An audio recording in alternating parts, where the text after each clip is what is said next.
Ça fait des années que mon cœur oscille entre Anna Karénine et Emma Bovary.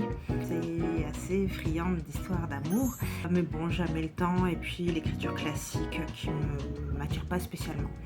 Néanmoins, ayant un peu de temps devant moi, je me suis lancée dans Anna Karénine. Alors, je ne l'ai pas lu, 1200 pages, j'avais pas envie. Par contre, je l'écoute sur littératureaudio.com, très bien raconté par Pomme. Léon Tolstoï, Anna Karénine. C'est à moi que la vengeance appartient, je le rendrai. Romains 12-19. Et Anna Karénine, en fait, j'ai plein de surprises dans ce texte parce que je m'attendais à écouter une histoire d'amour et en fait, ça n'est pas qu'une histoire d'amour, c'est plein d'histoires entremêlées, donc cette histoire d'amour dont on connaît déjà de toutes les façons la fin.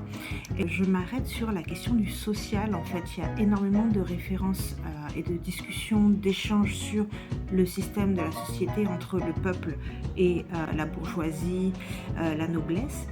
Et puis, je trouve que c'est tellement contemporain, en fait, les réflexions qui sont menées, alors qu'on parle d'un texte qui a été écrit en 1873. Donc, je pense que c'est un livre, en fait, qu'on peut lire en plusieurs fois, en plusieurs parties.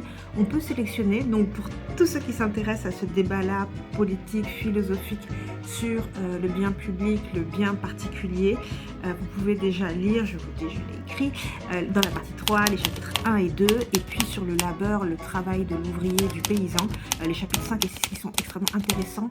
On voit même que le personnage qui s'appelle Lévin rentre en méditation quand il effectue les travaux des champs. En fait, lui qui est intellectuel, ça lui permet d'arrêter de réfléchir en passant aux travaux des champs avec ses paysans.